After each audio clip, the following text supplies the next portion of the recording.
পেলাম। আশা করি আপনারা সকলে ভালো আছো, আমিও কিন্তু ভালো আছি।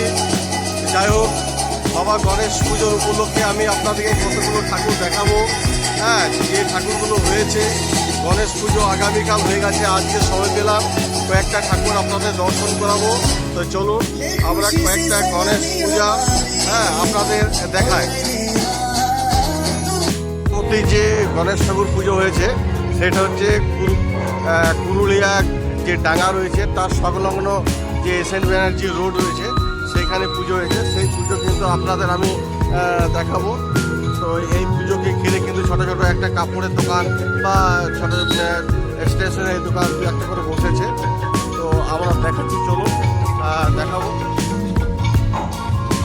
এখানে গণেশ পুজো কিন্তু খুব ধুমধাম করে হয়। হ্যাঁ,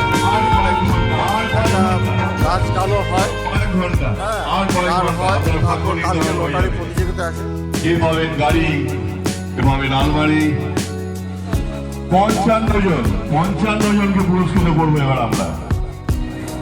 টিকিট আমাদের কাউন্টারে রয়েছে, খুবই সীমিত। আসুন, নিজের টিকিটটি সংগ্রহ করুন। আজকে আমাদের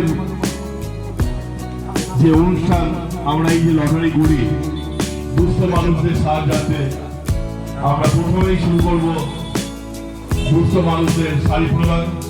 তারপরেই আমাদের বিশেষ আকর্ষণ পুরুলিয়া থেকে আগত পুতুল নাচ, আর কিছুক্ষণ পরেই আপনারা দেখতে পাবেন। আগামীকাল ঠাকুরটি আপনাদের দেখাবো, গণেশ পুজোর ঠাকুর। সেটা হচ্ছে এই আপনাদের এসএন ব্যানার্জি সংলগ্ন মাঠেই শিবাজি মোড়ের সামনে কিন্তু আমরা দেখাবো। এই যে প্যান্ডেল হয়েছে, আপনাদের প্যান্ডেল দেখাচ্ছি, চলুন ঠাকুর দেখাবো কেমন হয়েছে, আপনারা দেখতে থাকুন। তো আগে এত গণেশ পুজো হতো না, এখন ইদানিং দেখছি দুর্গাপুরে প্রায় মোড়ে মোড়ে প্রায় গণেশ পুজো হচ্ছে। এখানে যে ঠাকুরটা আপনারা দেখাবো, খুব সুন্দর মূর্তি, দেখুন।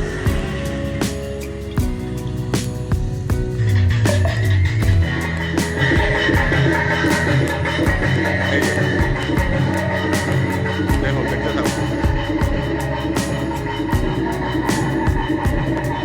খুব ভালো মূর্তি করেছে এখানে। এটা হচ্ছে এসএন ব্যানার্জির সংলগ্ন রাস্তার উপরে, ঠিক শিবাজি মোড়ে এই ঠাকুরটি খুব ভালো করেছে এবং প্যান্ডেলও করেছে, ঝাড়বাতি হয়েছে।